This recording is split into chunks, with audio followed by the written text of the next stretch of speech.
Hey everyone, thanks for stopping by my channel today. If you're new here, my name is Kim, and if you have been here before, thank you so much for coming back. I know it's been a little while since I've posted my last one. I've been doing that series about things that you might want to know or you might be interested in knowing before you move or live here. And I'll tell you, the biggest one is just having days or periods of time when you are just swamped with work. It's different for obviously every country, every job type. But just to give you kind of a general clue, is April is the beginning of the new fiscal year in Japan. So that's why March is one of the busiest times for moving, for people relocating, doing anything related to the government offices or your city hall, getting everything closed up for the previous year and then preparing to start a new year. April is the time when most new employees report to their companies or workplaces. At my particular school, I thought it was April 1st, but I guess this year it's April 2nd because they were all celebrating Bandit's birthday on April 1st. Just kidding.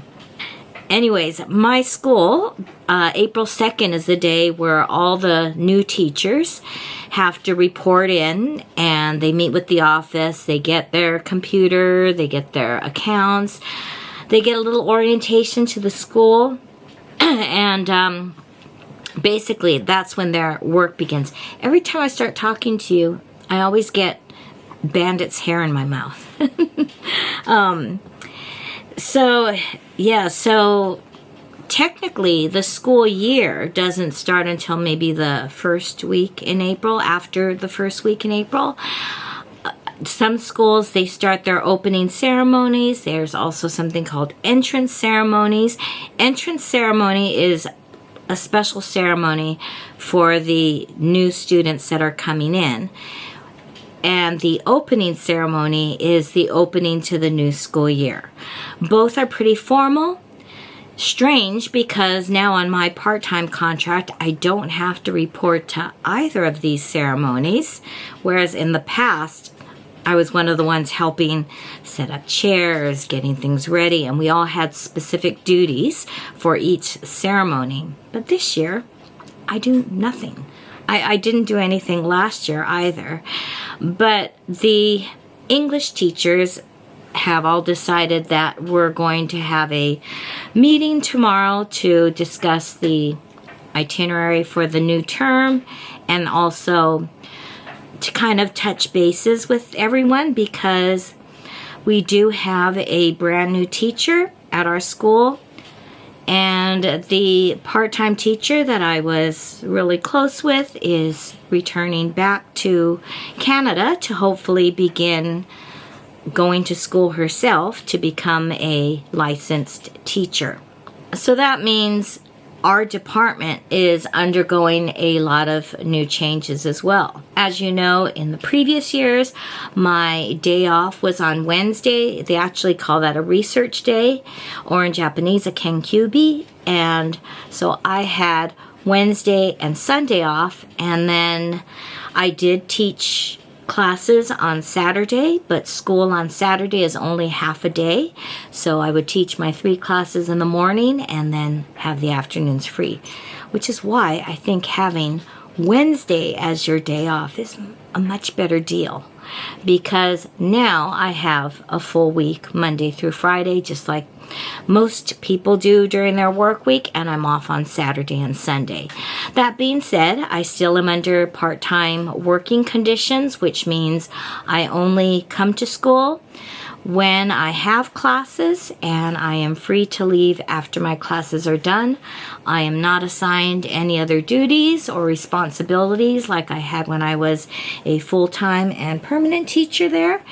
And this little boy is so needy today.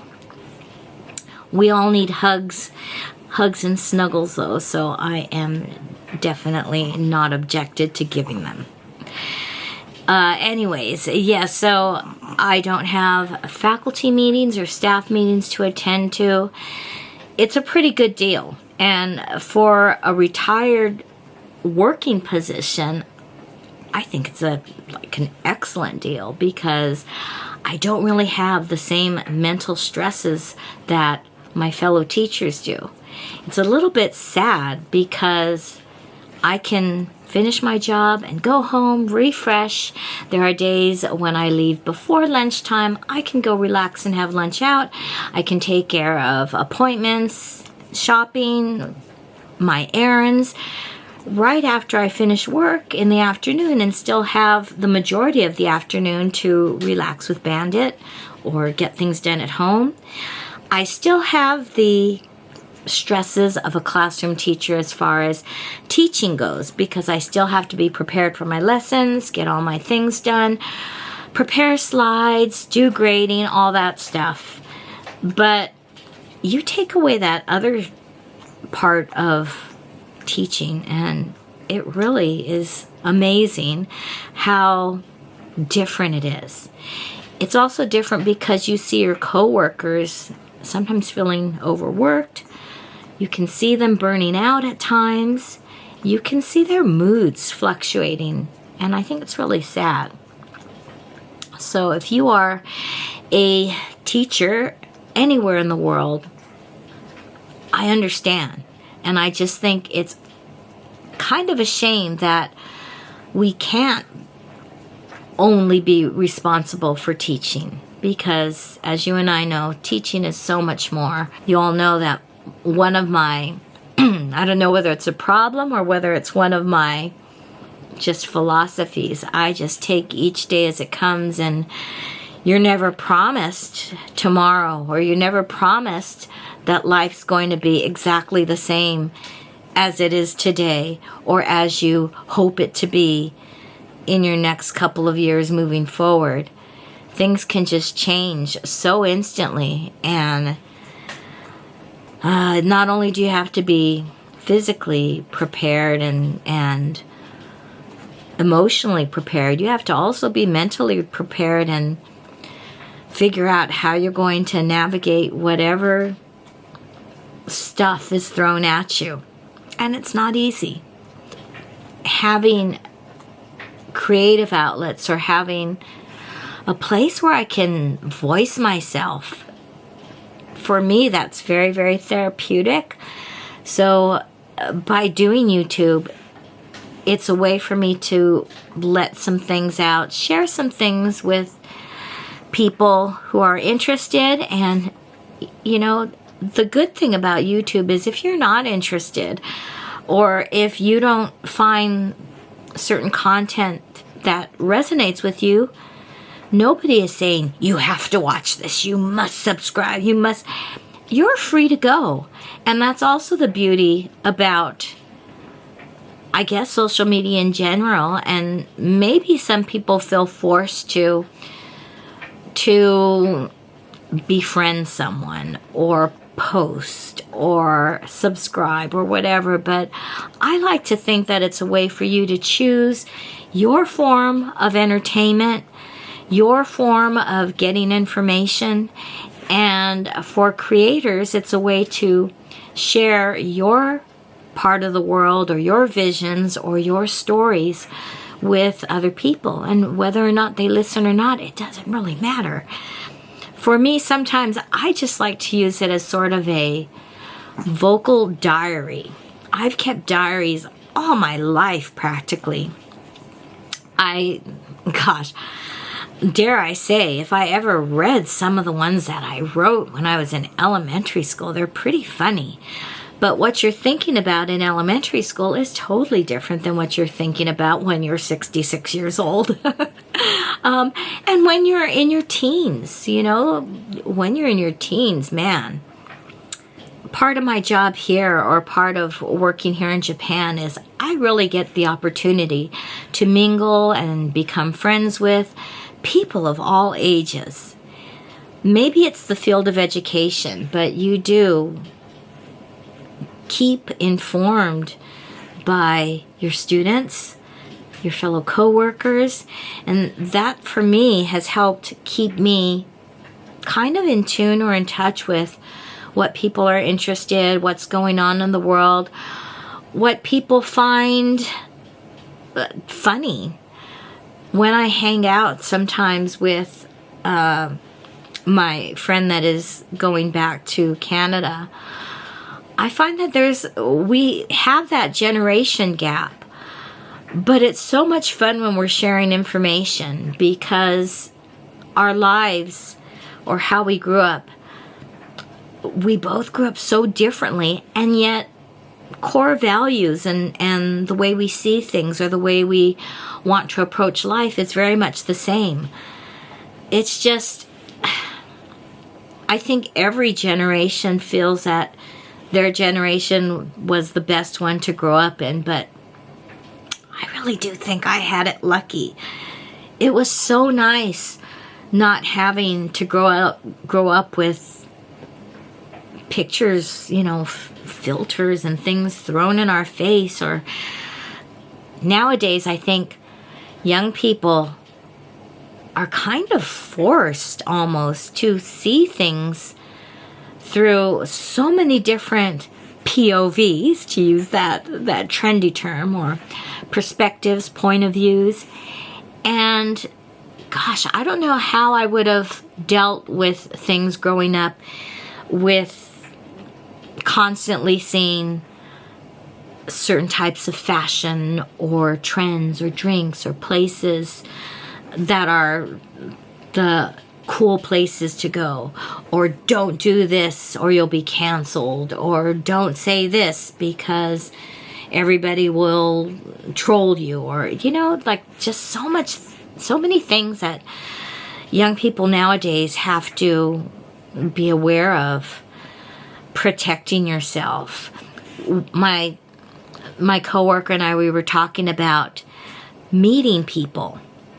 Like when you met someone, half the time it was face to face at school, or you're walking someplace, you're in the shopping mall, you're at a restaurant, or you're with your group of friends at the mall, and you actually meet the people, and it's almost like you have to go by gut instinct.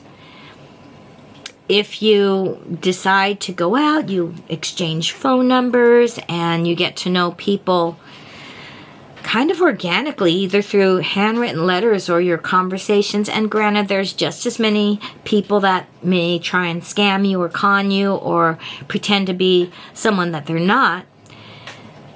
But I think that happens far more online than it did back when I was growing up. On the flip side, if you meet someone nowadays, you can do so many checks and searches and try and get as much information as you can about the people that you meet. So I don't know. It's just such a different world that we live in now, and the way young people now have to navigate, or will have to navigate in the future, to me it's a lot more challenging than it was when I was growing up. Is it a good thing or a bad thing? I can't say. I think everything going forward is probably products of what we learned in the past. And when people are creating things, it's using what they've learned in the past to create something better or work on things to solve problems, right? Anyways, I thought I'd just throw together bits and pieces and share with you what I've been doing over spring break, just to kind of give you a little background. So it's just going to be kind of a mishmash of a video today, but I just thought I'd share that with you because I'm feeling a little bit not challenged, not in a funk, just kind of in a weird stage right now, like getting ready for a new work year. I was just telling a friend of mine yesterday, I kind of almost feel like like a garbage bag, just being tossed out. Like, now that I'm no longer a full-time worker at the school, I feel like sometimes my opinions or what I have to share or what I'm thinking or what I want to put in has been sort of just, oh yeah, okay, and then pushed aside. I still have ideas, and I still do my research to get ideas for discipline, for teaching content, and getting objectives that we need in our classes done. And I don't know. I don't think they're nothing.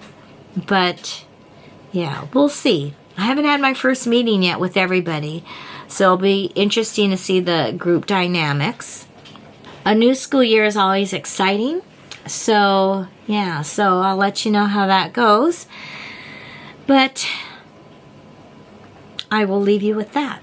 Enjoy my random footage.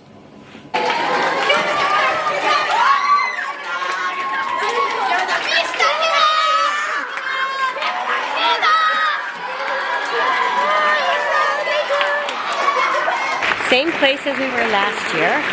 We did the exact same thing, exact same pose. And here we are again. 2025. これまでの6年間、先生方をはじめとして学校関係者の皆様、ご両親の皆様、ありがとうございました。教職員の皆様が退場されます。生徒の皆さんは花道を作ってください。Congratulations, congratulations. Beautiful food. Congratulations. Bye, bye, bye, bye, bye, bye, bye, bye, bye. Congratulations. See you on Broadway. Bye. Oh my God, so scary. Bye. Congratulations. Congratulations. Congratulations. Bye. Gambatte. Ruby, bye, bye, gambatte, Ruby. Bye, bye, bye, bye, bye.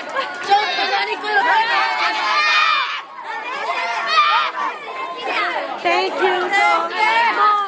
100 grams steak.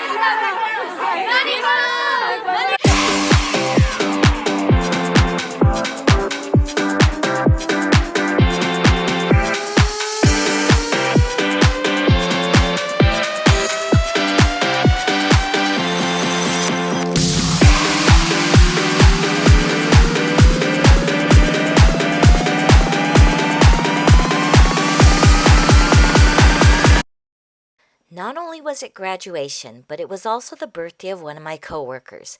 So we went to Byrd's Pizza and Ribs in Center Kita, Yokohama to celebrate. I'm not going to take a video. Okay. Happy birthday. Happy 26th birthday. May it be filled with happiness, good fortune, and lots of fun when you return back to Canada. And I should say good health too. Thanks, Ken. Yay, cheers. Don't make you cry. And another cheers for all of us for surviving the past years. Otsukare-sama desu. The food was delicious. If you are craving some good old-fashioned American food like barbecued ribs or pulled pork or even cornbread, then I would highly recommend checking this place out. It's really easy to get to. It's just right outside the Center Kita station on the Blue Line subway. It's very English-friendly. The atmosphere is very American diner-ish. Prices are reasonable and the portions are perfect. For letting us use it every single day. Ready? Okay.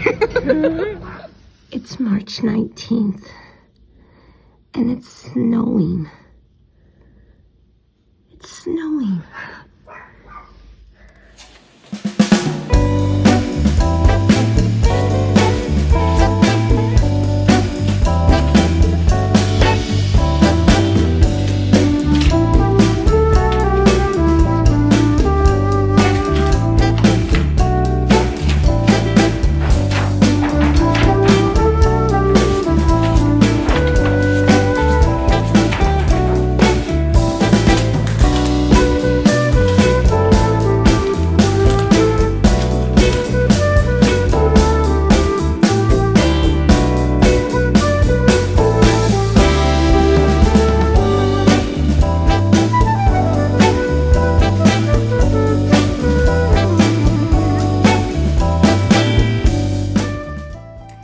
I'll be back soon with some more spring adventures. So thank you so much for watching and joining us today, and I will see you again soon. Thank you. Bye-bye.